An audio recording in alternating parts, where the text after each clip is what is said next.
Hey guys, as you guys can see on the screen over here, as the world's rank 1 free-to-play streamer on Etheria Restart, this is going to be probably my one final account review progression for my own free-to-play account, at least for I think the next week, because at this point of the game, it's going to be very, very, very dry, right? And there's a huge amount of, I would say, pressure if you guys are feeling stressed out, like, oh my god, I already see content creators clearing Doki Hell 4. I already see people full auto Terramoton Hell 4. Oh my god, I can't even crack Nightmare Tree on Aura. Oh my god, it's so, how are people doing it? Is my account bricked? Is it over? So hopefully this will help you guys get a little bit of a grasp of reality and see where y'all stand, at least preparing this game for the long haul. Because news flash chat, Etheria Restart, the game doesn't end in 1 week. Oh my Kodo. Yeah, the game is actually supposed to be a live service gacha game. You know, this game is not, the game is not finished in 1 week, guys. So even if you cannot, right, if you cannot clear Hell 4, Hell 3, Hell 2, frankly speaking, it really matters very, very, very, very little. But there are some things that y'all probably should be trying to clear, because it would be a lot more efficient, and it more so acts like a benchmark of where your account is looking at in terms of progression, right? So let's just jump into how this free-to-play account looks like after, at this point, roughly 2 days more than 1 week, right? So this is gonna be 9 days, but this will be my last update for like a while. As of this point, I want to first clear up one of, if not the biggest possible, I wouldn't really say misinformation, but like misdirected order of priority. Y'all are prioritizing things a little bit wrong. What is to say? If I were to ask chat, do you think it would be Jover? Is your account bricked if you didn't pull real Mocha? If you cannot clear Doki Doki? If you cannot get a Hell 2, Hell 3, Hell 1, or you cannot do Termaton? You cannot even do like Hell 3 for your GP upwards and all the kind of stuff, right? Do you think this means that your account is actually bricked and you're like just massively behind all of these like content creators, whales and everything, right? And the answer, frankly speaking, like bottom line, yeah, no, right? No, it is not bricked, because there is one thing that people are sort of not fully grasping, which is the real bottleneck, right? The real bottleneck in Etheria Restart is not your unit, right? It's not your unit, it's not your pool, it's not your GP, it's not your EXP, it's not your gear. To a certain extent, it might be a little bit of shell, but it's not even shell. The only one and most important bottleneck in this entire game, and frankly speaking, I think this is just a little bit way too restrictive, is going to be this item over here. Your your purple lettuce as well as your gold lettuce. These two are the biggest bottlenecks in the entire game, and no amount of max refresh can give you more of this, which is sort of like the most important that hopefully players can understand. Even if, let's just say, right, you max refresh for the rest of your life, every single day you slam 900, because it does cost you what, I believe 960. Yeah, 960 gems to max refresh, which is basically a temple, by the way, right? If you were to max refresh every single fucking day for the rest of your life, no amount of max refresh can actually help you get a considerable advancement in terms of your lattice in this game, at least not without spending money, because lattice, the drops, most of them are coming from your shops, right? Your union shop, your summon shop, your arena shop, your not module shop, but basically from your shops, and they refresh on a weekly basis, or from events, which are not gated by your stamina, it is gated by time, right? Gating by stamina is very, very different from time, because no matter how much stamina you have, you can't just like do the event twice, right? It is like almost like a fixed number of lattice you're going to be getting, which brings me to like the most important, right? If you have already invested your letters into your units, so let's just say, because the reset event at this point is over, if you have invested letters, for example, D2, right? You maxed out his S4, sorry, not S4, S2, S3, and you're working towards maxing out his S1, right? You maxed out your grade, right? You maxed out your grade S2, S3. You probably wouldn't have any other SR letters left, right? You probably cannot raise up your Kazuya almost at all, so you can't consistently get a 3-turn sleep on Doki Doki. You probably can't get up your Dina's S3 to get a higher erosion proc as well as reduce CD. You probably can't invest in, let's just say, okay, SSR. Let's just say you probably can't invest in a real Mocha S3 if you also invested into a Heinrich S3, right? At the end of the day, the moment you spend these things, no amount of stamina and max refresh you do in any domain would change that. Which means that in the grand scheme of things long term in this game, right, there really isn't any downsides to you progressing at a slower pace, aside from the fact that you can't farm Hell 4, right? You can't farm Hell 4 as fast as possible, or maybe you can't farm like Sharon as efficiently as possible, or maybe you can't even do Hell 3 for a GP outpost. But the bottom line is, none of these really matter, because I think right now, a lot of people are trying to say the benchmark for a good account is able to clear Hell 4. Because Hell 4 drops the triple relics, which technically is the end game relic, right? This is the end game module. You're gonna use this for the rest of your life, which is true, right? Which is true. Hell 4 drops you this piece, which you can in fact use for the rest of your life. But one thing that is way more important is that, number one, Inferno is gonna be another stage that is higher level than Hell 4, drops your 3-piece set on top of, I would say, the most important set in the entire game, which is a 6-piece. A lot of these 6 pieces, they are game-changing 6 pieces. And the end game progression, or like the builds for your final units, right? Especially if you play CBT and all that, it's always 12-8-6, right? 12-piece main set, 8-piece subset, and 6-piece subset. So for a grand total score combined of 24, because the total number of this course, this little set bonus is 27, right? 27 is 6 times 3 plus your 3 little things from your shells. So even if you are farming Hell 4 right now, it's not like it's the most efficient use, because Inferno drops this, which you can farm at a much better pace, because you literally cannot get this in Hell 4, and I'm pretty damn sure they drop way more of the shell credits, or not the shell credits, the gear credits to level up. So Hell 4 is not the end game, right? If you can only dump your stamina in one place for like the maximum amount of resource possible, Hell 4 is not your last stop.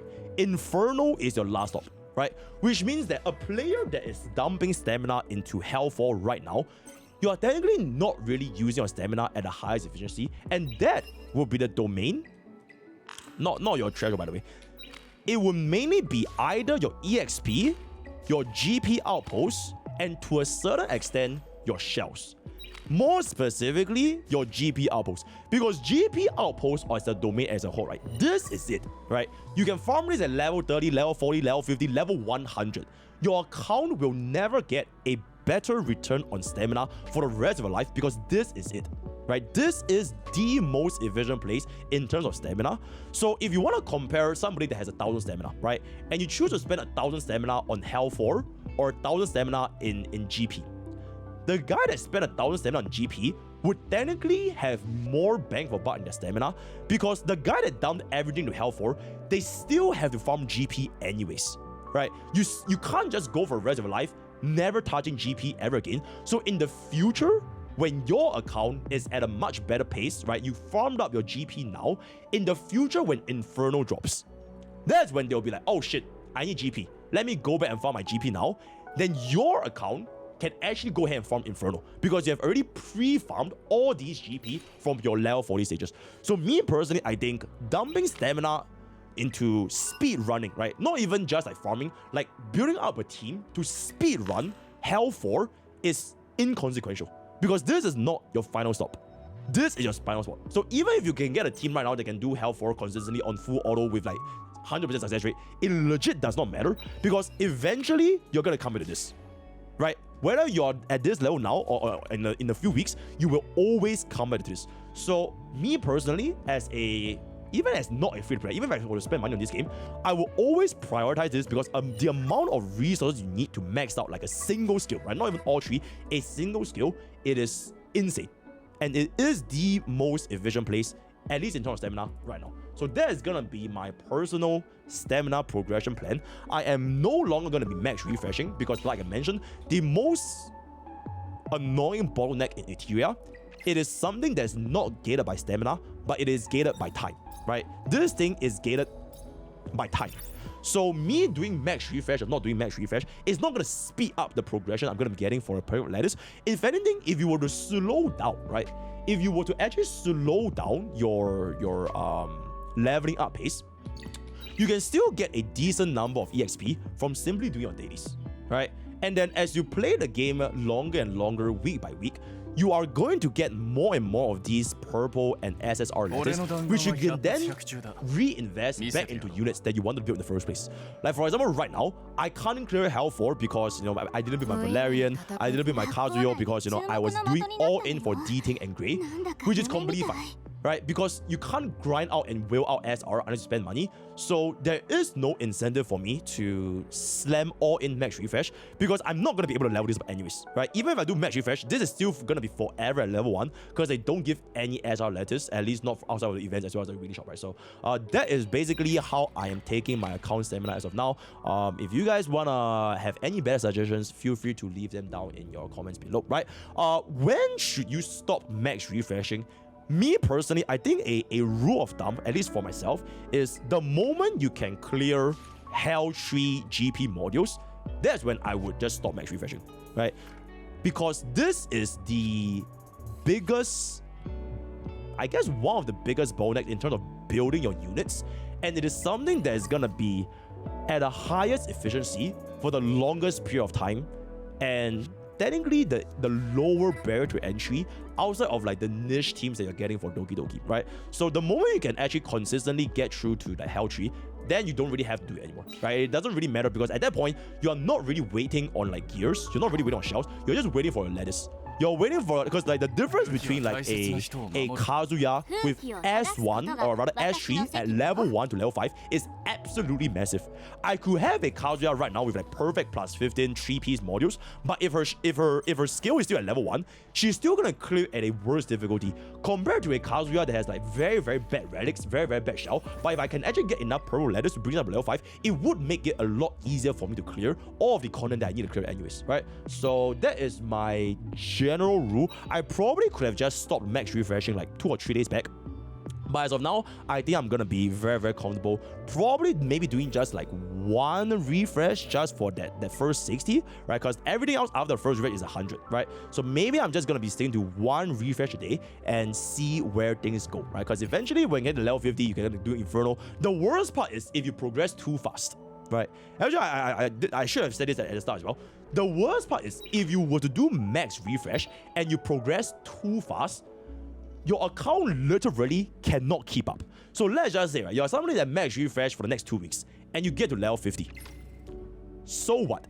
Because I'm pretty sure there is no way in God's green earth you're gonna be clearing Inferno Terramaton or Inferno Doki Doki, especially not without the latest investments to your SRs and SSRs. So it is quite literally pointless for you to speed run to level 50 because you are going through at such a fast pace that the lattice income is not matching your EXP and shell income and your gear income, right? Because the lattice is always going to be super important because the unit between a level 1 skill and level 5 is absolutely night and day, right? So it is actually counterintuitive just power level unless your account can sustain it, right? If your account is like easily clearing Hell 4 and you think you have absolutely no issue clearing Inferno the moment you hit level 50, then I think it's going to be fine. I know for a fact that my free-to-play account, there's no way I can clear level 50 Inferno, even when I get to Inferno, right? So I'm just taking it chill, see things progress as per usual, get more letters over time from the events and the dailies, and hopefully by the time I actually naturally hit Inferno, I can clear this by the time I hit it, right? So that is where I am going from now, right? Okay, so that is gonna be where I'm spending my stamina. In terms of pools, which is going to be the upcoming banner that is gonna be your Hoyan and Holand is coming in 20 hours, right? Nobody has played with Holand in their entire life, right? We already seen the kid. He's like a counter attacking defense, killing DPS with 100%. I'm not gonna read all that, right? You guys can take a look at the other videos. Me personally, I don't think I'm pulling for any of them. Not because I think they're bad units. I think Holand's S is absolutely fucking insane. I think Hoyan is a perfect counter cleave unit. But it's legitimately because I can't even build them. And I feel like I'm gonna be talking about this in like the in my review, which is the video after this. The amount of SSRs to the level of SSR ladders, it's too much. The economy of this game in terms of level of tracers is way too fucked. You simply impossible for you to keep up with the number of new units. Which doesn't make sense to me, because at the launch of the game is where everyone will have like access to all these SSR. If you look at my SSR right now, right? Going by my SSR, I literally only invested tracers for 2 units. Rosa S2, Red S3. That's it. Every single one of my other SSR, they're completely untouched. And it's not even like they're bad units, right? It's not even like they're completely fine units, right? I think Veronica is going to be very, very good on PB. I think Neo is great for the dispels as well as the buff extension, right? Linglo is a fantastic healer, right? All these units, they are great, but you literally cannot level them because you don't have enough SSR ladders. So even if I were to pull for Hoyan and Holand, they're just going to be like level 101. And then I'm going to be in a very weird position where I can't really use them for PvE content. And let's just be real, both of them, they are PvP units, right? Hoyan is literally built to be anti-cleave. Holand is sort of like anti-cleave, right? They're both pretty much anti-cleave, PvP / Guild War units. I'm not too sure how crazy they're going to be in PvE content, but I know if I can already clear PvE with my units right now, why would I pull them for PvE, right? So the main purpose of these two should probably be revolved around PvP. And in terms of my own account, right, I know that even if I pull them, they're probably just gonna be sitting there in like 1-on-1 and just not really doing too much at all. So because of this, I think that when next time, right, in the next batch of limited units that are coming out, I'm not too sure if they're gonna be releasing 2 PvP units every single week. Because frankly speaking, I think that's way too many. There's no way you release 2 new SSRs every single week with like, what, 3 gold, 4 gold ladders a month. That's just fucking impossible, right? But assuming that this is going to be the case, I might as well just only focus on PvE. And by the time my account can consistently clear the PvE content, which is the content that makes my account improve at a steady pace, then like 3 or 4 weeks later, when the next PvP unit comes, because there's always going to be a PvP unit. You guys have played Epic 7, PvP units are all over the place. The moment there's a PvP unit now, they are meta. And then there will be another meta unit, and another meta unit, and another. There will always be meta PvP units. And meta is constantly changing. It's like playing HSR, right? You pulled for Casuals because you wanted to clear Pollux. After Pollux goes away, you're going to see your Casuals performance drops off, right? You pulled D-Herda for AoE content, and after AoE content goes away, if you didn't pull for Nexa, D-Herda is going to have a little bit of a... This is the exact same thing, except it is not against PvE content, it is against the PvP meta, right? And if I'm going to be in a situation where I can't even make use of the current meta PvP units because I don't have enough SSR like this, then there's no purpose for me in pulling for them in the first place, right? So I'm most likely skipping both of them, and then I'll see what the next 2 to 3 weeks has to offer. And maybe by then, the new PvP meta units are going to be even better than Holand and Hoyan. Like, they will be built to counter Hoyan and Holand, right? And then when that happens, and I actually have the ladders to raise them up, that's when it will be, in my opinion, the best bang for buck, right? So those are going to be my pulling plans as a free-to-play progression. And now I'm going to just touch on my final noting, which is the units that I have raised and who do I have and who do I use as of this current moment before I basically just from AFK chill for the next like 1 or 2 weeks, right? Right now, looking back after 9 days of playing, I would say the most important unit to raise as a free, not even as free, right? Any player is probably still D-Ting. I think D-Ting's single target damage, unless you have Chloros, but Chloros can also use with D-Ting at the same time. This guy is a masterpiece, in my opinion. it is along the same level of importance as your 6-star grade, but I would say 6-star grade is not going to be the end all be all, because technically you can run other defense downscalers, right? You can run Dina, you can run Klaus. Maybe if in the future we get more defense down, you can always remove him. But D-Ting is sort of like, this single target DPS is just super strong, right? For my account, I have no regrets in raising Grey because I do not have any other defense down sources, right? I don't have Klaus. If I had Klaus, right? If I were to picture a perfect starting opening account, it would be 111 level 40 Klaus, max out D-Ting, use the SR lattice on Grey for S3 maxed out Kazu and S3 maxed out Valerian. These two maxed out. Valerian is, in my opinion, one of the best sustains. Not even best, probably the best unit in the entire game. Because you literally use her in every piece of content. She is, in my opinion, like Fu Xuan, but on like steroids. You use her in all 3 threshold farming, like literally all 3 threshold farming. You run double sustain with Valerian plus what you call it, with the Ling Luo. In PvP, she's there. In Union War, I'm pretty sure she's gonna be used. In Arena, I can use her. I think Valerian is crazy fucking good, but you need this to be S5, which is gonna be kind of annoying, right? You need this to be S5 because without S5, it's like a night and day difference, right? So if I had a perfect start, I would reset this, bring this to S5, bring this to S5, get a Klaus. Klaus is completely fine and no lattice investments, and then dump the rest of the hyper carry into the traditional DPS, which is going to be the red for the easiest barrier to entry into Doki Doki. Rosa, because we're going to be using her for Nico Nana as well as eventually Aurora. I think she's completely fine. And then D-Ting can pretty much be used in both Aurora as well as Termaton, right? So these 3 will be like the core DPS I'm using, and I think that... Bro, they need to mute. Holy shit, they need to shut the fuck up, right? Okay, but these 3 will be the DPS that I'm gonna be preferring for debuffers before Freya goes away in less than 20 hours, right? I personally think she's hella fucking worth it. And I think it would be a massive break to skip Freya and pull for Holden and Hoyan. Because from my experience playing these kind of like games before, right? Supports always last. They always last, and especially when her competition is literally like 2 PvP dedicated anti-cleave DPS units, I think Freya just has way more utility than any of those 2. So before this banner goes away, me personally, I would definitely get myself a Freya, right? She has been used in Termaton, she has been used in Doki.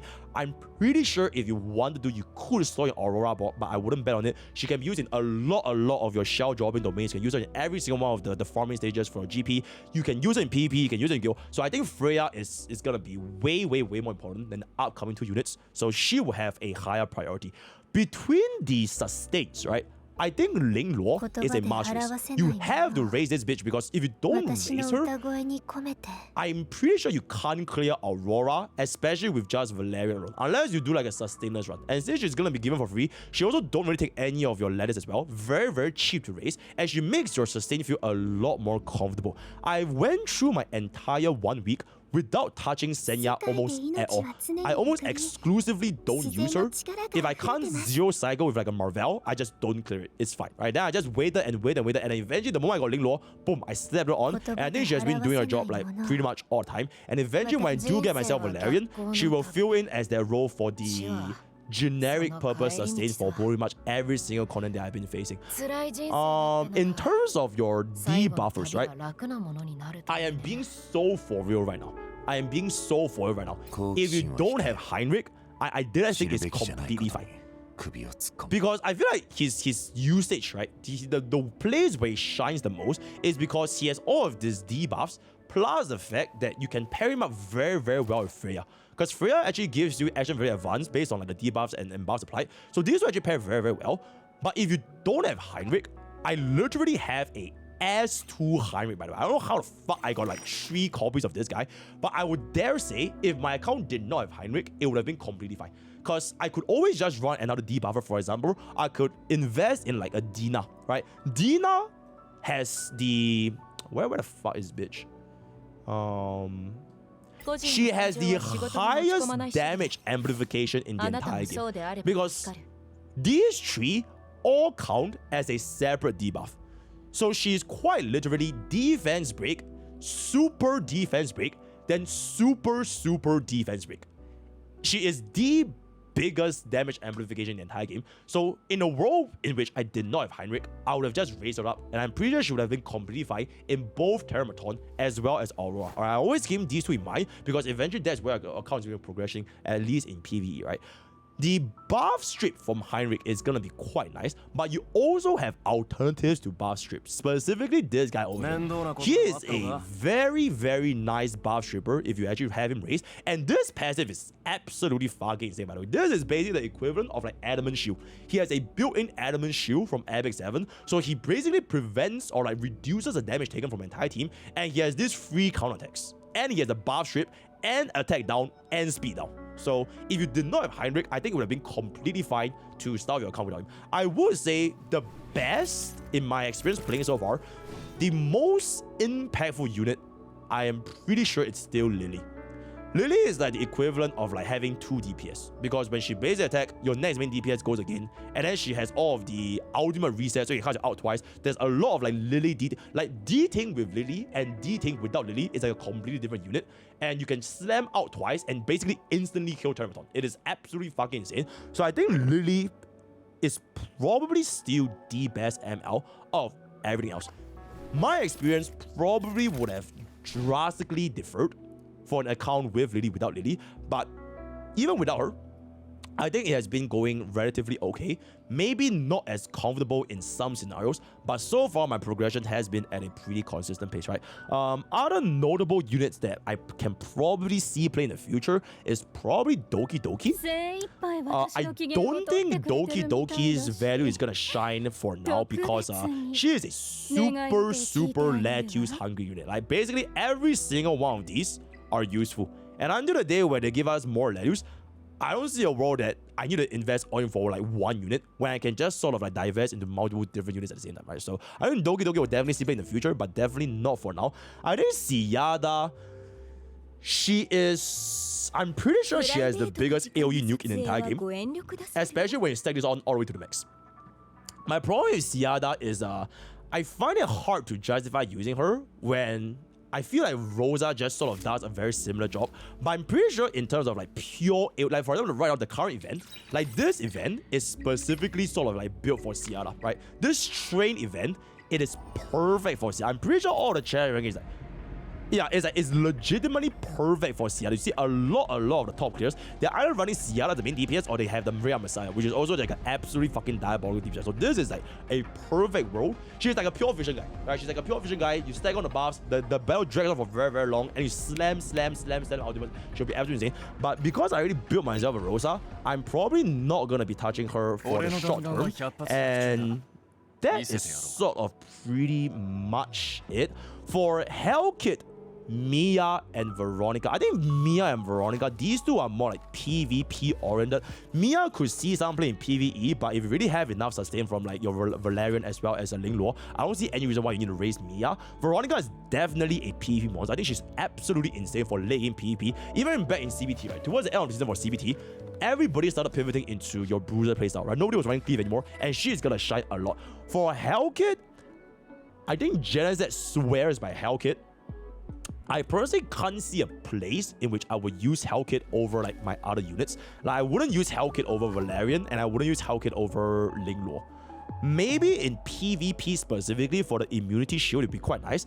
But aside from that, I'm kind of just chilling, right? So those are going to be my units and my progression. So this is my D-Ting with like whatever the fuck this is. I guess this is sort of like my best race right now. I clear out the shop with my tokens, so I just force myself for the 12 phase momentum, so it looks something like this. Unfortunately, this is a HP main stat because fuck my fucking life, but I have to make this 12 phase activate, so it is what it is. Then this is gonna be my Marvel, right? This is my Heinrich, blah blah, right? I'm basically sharing along my DPS gears. So we have one slow DPS gear, this is like my fast DPS gear, and this is like what the fuck this is. Then I have a B gear for like battle wheel. So if I want to like do a battle wheel kind of thing, I want a B gear. Mainly I probably use this for Heinrich. Then I have support 1, support 2, and a sustain 1, sustain 2, right? So that is pretty much all I have. My gears are like super ultra low investment, right? I think I have less than like 5 pieces of plus 50 in my entire account because I don't really believe in investing in relics right now when we're going to be getting 3 pieces in the future, right? And my last segment is just going to be, okay, second last is, I guess, skills. I maxed out Grey S2, S3. I am going to max out G-Things S2, S3, and this is going to be level 4. Rosa S2 is maxed out, Real Mocha S3 is maxed out. Everything else I'm just saving up, like I mentioned. Maxed out Valerian S3 as well as maxed out Kazuo S3 so that I can do Doki Doki Inferno in the future when they eventually come up, right? Then lastly, I guess for shells, currently I'm running double White Fang, double Gigabyte, 1 Artisan. Adacon is like a specifically niche PvP gear that if I need to, I can pull out an Adacon, but I don't think I'm gonna be investing anymore. I'll probably build 1 more Artisan. I think Artisan is absolutely fucking insane. The amount of shield you get from this thing is very comfortable, but I'll see how that goes because the amount of things you need here is way too much, right? So probably gonna be sticking with this for now because by level 45 I unlock Shadow Flame, which means I can farm Jackal Guard as well as the best in slot Rosa Shell, which is gonna be, yeah, this is going to be Rosa's best in shell Revelation. Jackal Guard is gonna be used for every single support and I guess to a certain extent sustain. It's basically an upgraded version of your Black Flag. This is like it's like Guiding Light. If you guys play Epic 7, it is literally Guiding Light. You have a stealth. So it might see some play. I think for now it's not important because we have a lot of AoEs, so it sort of just breaks stealth anyways. And then this is like Guardian Angel. Super niche for PvP, but if you do want to play PvP, I think this is absolutely fucking insane, especially when Hoyan comes out. This Survivor Shell Ember, it straight up counters Hoyan because your unit just don't die. They don't even get hit with extinction, because it doesn't consider them as dying. It's like this I state, right? So I think Hoyan is gonna be my next big farming spot. And then eventually by end game, this is gonna be like Giga Ultra farm. Right? I'm probably gonna be farming like around 4 or 5 of this towards the end game. And yeah, that would pretty much be it for my free-to-play progression. Let me know what you guys think below, where your account is. Hopefully this video has been a bit of a help as the free-to-play Etheria restart guide, right? Raw of the day is gonna be F. Join Twitch, join use code POKE for 10% off, use code POKE for 10% off all gamers, all the best. See you guys time.